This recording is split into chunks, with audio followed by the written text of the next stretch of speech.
좀 이렇게 시간이 안 가는지 정말 버스 안에서 going 이불 속에서 going은 언제나 너에게 going.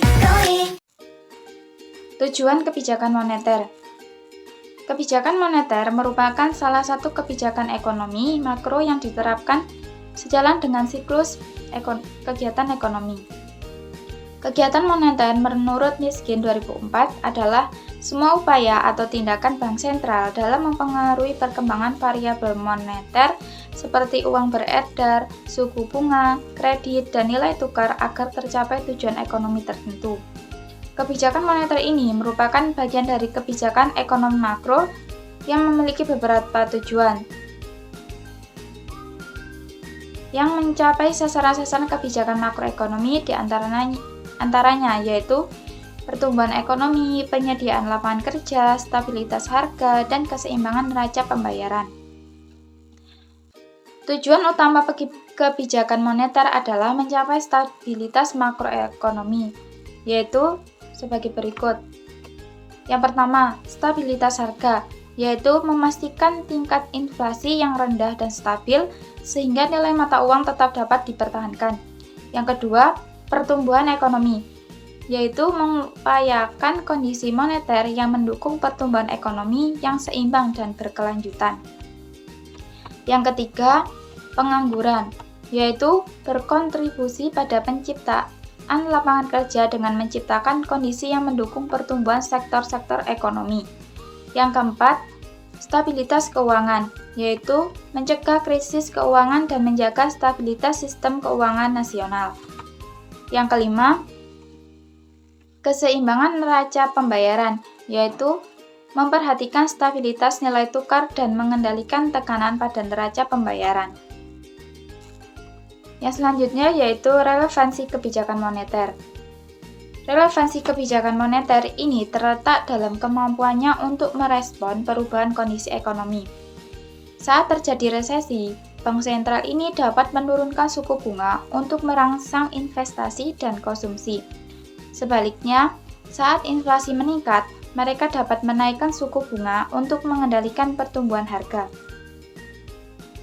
Kebijakan moneter ini memiliki dampak terhadap pasar keuangan termasuk suku bunga, pinjaman, dan investasi. Instrumen kebijakan moneter. Instrumen kebijakan moneter adalah alat-alat yang digunakan oleh bank sentral untuk mengatur jumlah uang dan suku bunga dalam suatu ekonomi.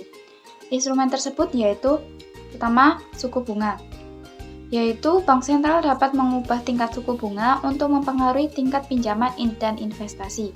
Yang kedua, operasi pasar terbuka atau open market operation, yang melibatkan pembelian atau penjualan surat berharga pemerintah untuk mengendalikan pasokan uang. Yang ketiga, reserve requirement atau persyaratan cadangan bank, yaitu menetapkan jumlah minimum uang yang harus disimpan oleh bank sebagai cadangan. Yang keempat, lending facilities atau fasilitas pinjaman, merupakan memberikan pinjaman langsung kepada bank atau lembaga keuangan. Yang keempat, forward guidance, yaitu menyediakan panduan kepada pasar mengenai kebijakan masa depan untuk membentuk harapan investor. Yang keenam, yaitu intervensi falas, yaitu campur tangan dalam pasar valuta asing untuk mempengaruhi nilai tukar mata uang. Selanjutnya yaitu transmisi kebijakan moneter. Proses transmisi kebijakan moneter ini bermula dari transaksi yang terjadi di pasar uang antar bank. Sebagian besar instrumen keuangan ini ditransaksikan merupakan instrumen dalam jangka waktu pendek atau overnight.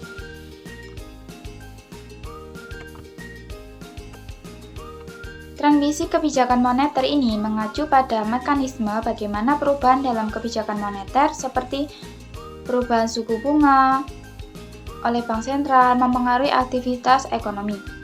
Beberapa saluran transmisi utamanya ini melibatkan 1. Suku bunga, yaitu perubahan suku bunga mempengaruhi biaya pinjaman dan tabungan, mempengaruhi konsumsi dan investasi.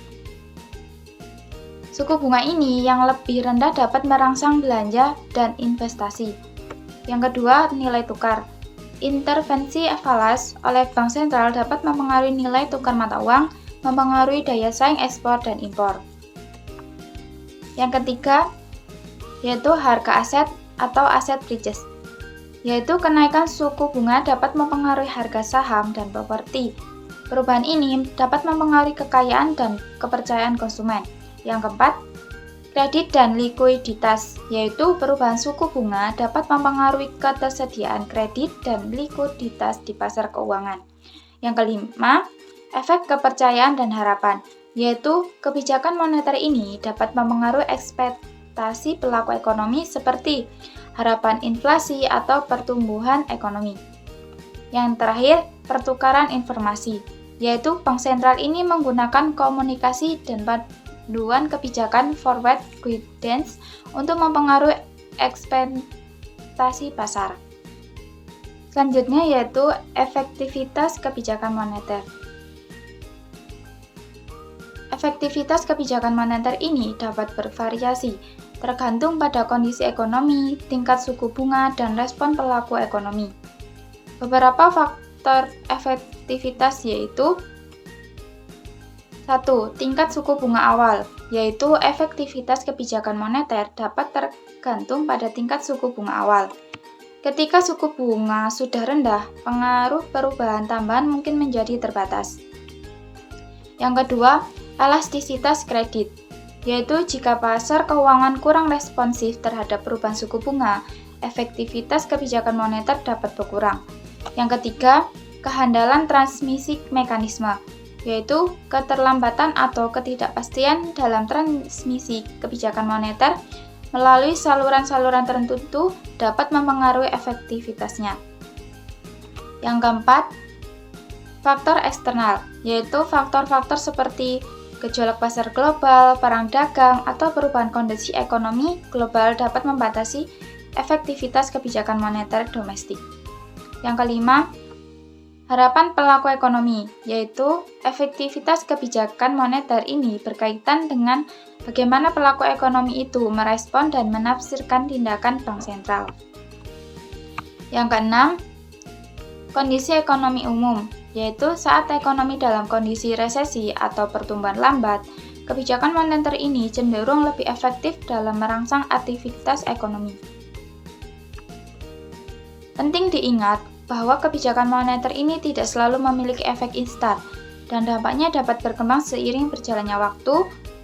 Maka kombinasi kebijakan fiskal dan moneter serta kondisi struktural ekonomi juga memainkan peran dalam menentukan efektivitas kebijakan moneter. 버스 안에서 going 이불 속에서 going